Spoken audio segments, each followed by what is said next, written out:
കുറച്ചധികം വാർത്തകൾ വന്നൊരു വാർത്താ പകലാണെന്ന് കടന്നുപോയത്. ഇന്നത്തെ വാർത്താ പകൽ വന്ന വാർത്തകൾ പെട്ടെന്ന് നമുക്കൊന്ന് കണ്ണോടിച്ചു വരാം.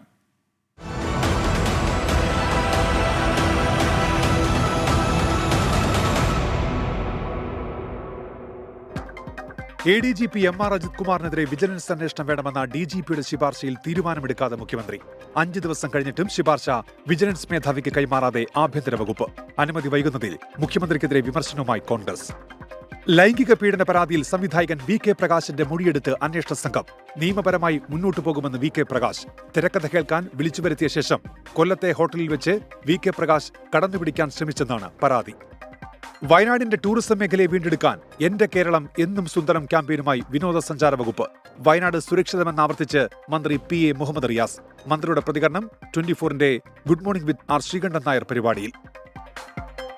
അനധികൃത പണം വരവ് തടയാൻ ശ്രമിച്ചതാണ് തനിക്കെതിരായ ആരോപണത്തിന് കാരണമെന്ന് മലപ്പുറം മുൻ SP S ശശിധരൻ. ഒരിക്കൽ പോലും കള്ളക്കേസ് എടുത്തിട്ടില്ലെന്നും കണക്കുകൾ പെരുപ്പിച്ചിട്ടില്ലെന്നും S ശശിധരൻ 24നോട്. PV അൻവർ MLAയുടെ പാർക്കിലെ റോപ്പ് നഷ്ടപ്പെട്ട കേസിൽ അന്വേഷണം നടന്നുവരികയാണെന്നും S ശശിധരൻ. റേഷൻ വാതിൽപ്പടി വിതരണക്കാരുടെ സമരപ്രഖ്യാപനത്തിന് പിന്നാലെ ഇടപെടലുമായി ഭക്ഷ്യവകുപ്പ്. കുടിശ്ശിക തുക നാളെ തന്നെ നൽകുമെന്ന് മന്ത്രി GR അനിൽ. വിതരണക്കാർ സമരരംഗത്തേക്കിറങ്ങിയത് 3 മാസമായി കുടിശ്ശികയായതോടെ. മന്ത്രിയുടെ ഇടപെടൽ 24 വാർത്തയ്ക്ക് പിന്നാലെ 24 ഇംപാക്ട്.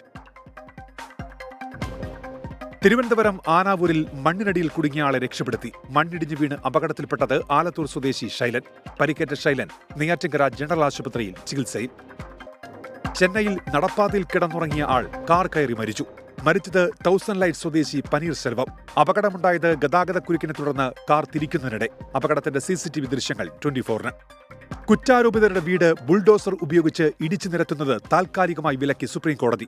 വിലക്ക് കേസുമായി ബന്ധപ്പെട്ട ഹർജികൾ വീണ്ടും പരിഗണിക്കുന്നതുവരെ.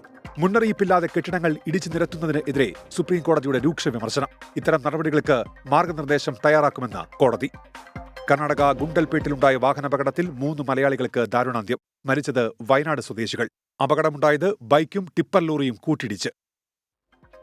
യുവാക്കൾ പൊളിറ്റിക്കൽ ഇസ്ലാമിലേക്ക് വഴിതെറ്റുന്നുവെന്ന വിവാദ പരാമർശവുമായി CPIM നേതാവ് P ജയരാജൻ. കണ്ണൂരിൽ നിന്നും യുവാക്കൾ ഭീകര സംഘടനയുടെ ഭാഗമായി. ചെറുപ്പക്കാരെ തീവ്രവാദ ആശയങ്ങൾ സ്വാധീനിക്കുന്നുവെന്നും P ജയരാജൻ.